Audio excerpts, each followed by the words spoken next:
Hi everyone, this is Theo from parkerblocks.com. Welcome to another watercolor video.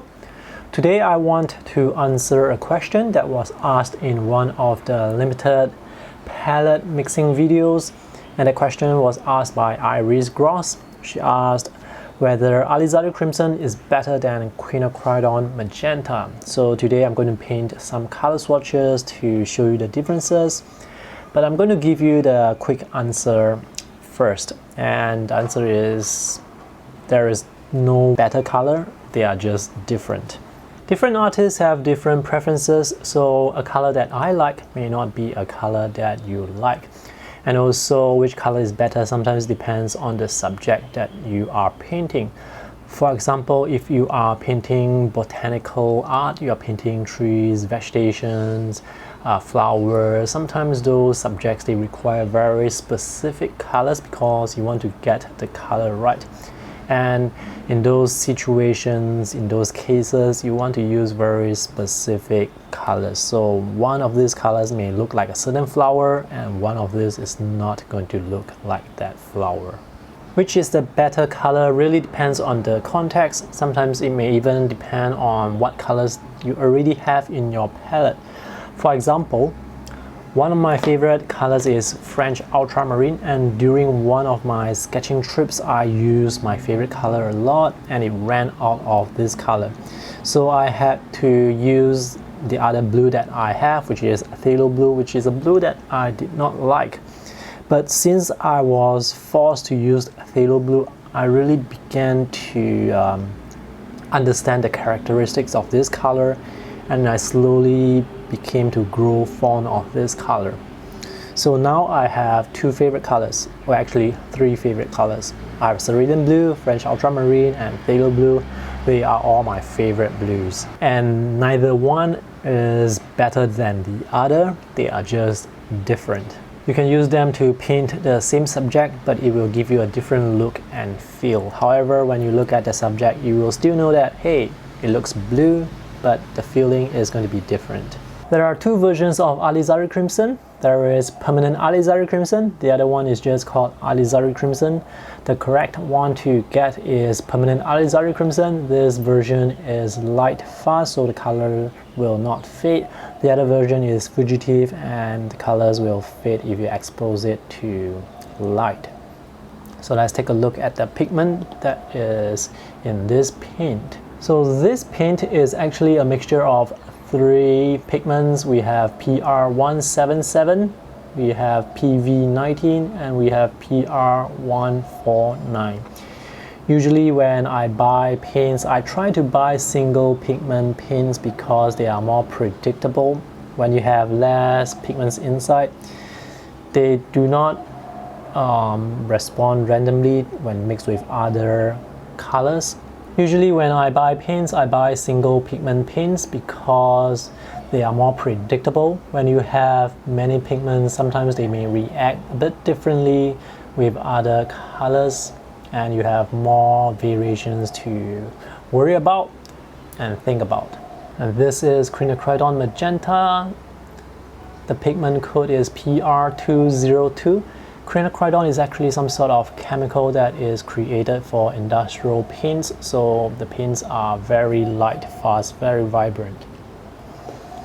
And you can sort of see the color band on the top here, but it's always best to swatch out the colors because the colors shown here, they may not be really indicative of the colors that are inside or when it's painted on paper. So that's all for the quick intro, and now I'm going to paint some color swatches and mixtures. I'm going to mix these two colors. I'm going to mix each one with some primary colors. I have three yellows: lemon yellow, a cool yellow, a warm yellow, this is new gamboge, and a muted yellow, this is yellow ochre. I use reds to neutralize greens quite often, so I have sap green here and phthalo green. I also want to mix some blues with the reds to see what kind of violets and purples I can get. So I have French Ultramarine here, Phthalo Blue, and Cerulean Blue Chromium. And for the last box here, I'm going to mix three primary colors together to see what kind of black or gray tones I can get. Let me start by showing you Quinacridone Magenta first. I think there's some problem with my paper that is resisting the color. Let me dilute the color a bit. So this is a very strong color. So this is how it looks like in concentrated form, and it's transparent. This is Permanent Alizarin Crimson. So it's a very strong red, a cool red. So the two colors, they look very different. And now let's mix Quinacridone Magenta with the other primary colors. This is Lemon Yellow from Daniel Smith. And this is with Queen Magenta added. Let's add a bit more magenta. This is New Gamboge, a very warm, bright orange. I really love this color. And let's add some magenta to it, so I can get a rather warm orange. This is a rather muted orange. Next we have yellow ochre. So this is granulating and non-transparent paint. Let's add a bit of magenta to it and see what we have. This is sap green, also from Daniel Smith, and let's add magenta to it.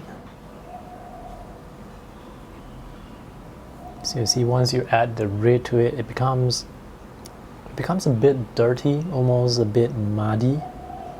This is phthalo green, a really bright green. And let me add some magenta to it as well. Next we have Tato Blue. Some people do not like this blue because it's too bright, it's too powerful. And this is with magenta added. It's a bit difficult to see the color because it's quite dark. The next color I have is French Ultramarine. This is a warm blue. You can see that they are quite different. Ultramarine is also granulating. So this purple that you see, this is brighter compared to this, and it has some granulation. And this is cerulean blue, also a granulating color. And this is how it looks like when you add Queen Magenta to it. You also get some sort of granulating purple. For the last box, I'm going to try Phthalo Blue with Lemon Yellow and Quinacridone Magenta. So it's a combination of three cool colors. Let's see what will happen. So I added Lemon Yellow first, and then Phthalo Blue, and then Quinacridone Magenta.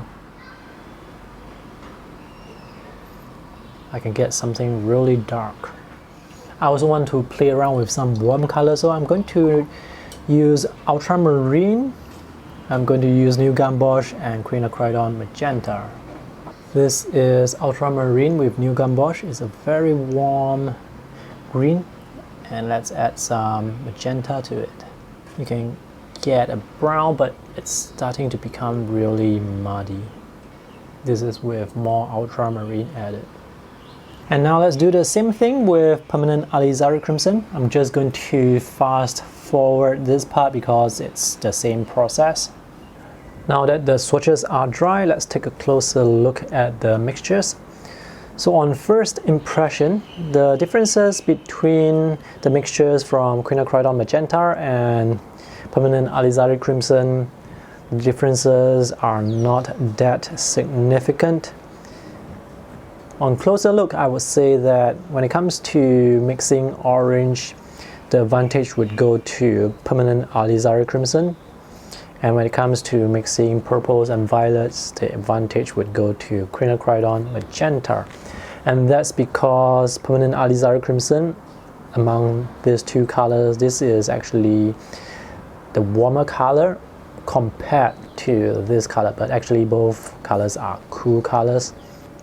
But this color is the cooler color of the two, so it's more suitable when it comes to painting violets and purples. The orange colors here are slightly muted compared to these three, and it seems that there is some sort of granulation. Not very strong, but it's there definitely. I think it's from Quinacridone Magenta, although this paint is not supposed to be granulating, but I do see some granulation texture here. Maybe that's because of the cold press watercolor paper texture. So if you want to have a cleaner or flatter look, then Permanent Alizarin Crimson would be a better choice, and also the orange is slightly brighter. When it comes to mixing the reds with greens, I would say that both are quite evenly matched. This would be a bit, I would say, a bit more muted, and this is also quite muted, so the difference is not really that significant. You can use either reds to neutralize the greens. One mixture that I use quite often is Quinacridone Magenta with Phthalo Green to get this neutralized color. And with Alizarin Crimson we have this. When it comes to mixing purples and violets, the advantage usually goes to the cooler red. So here the purple is more vibrant compared to this, which is from Permanent Alizarin Crimson.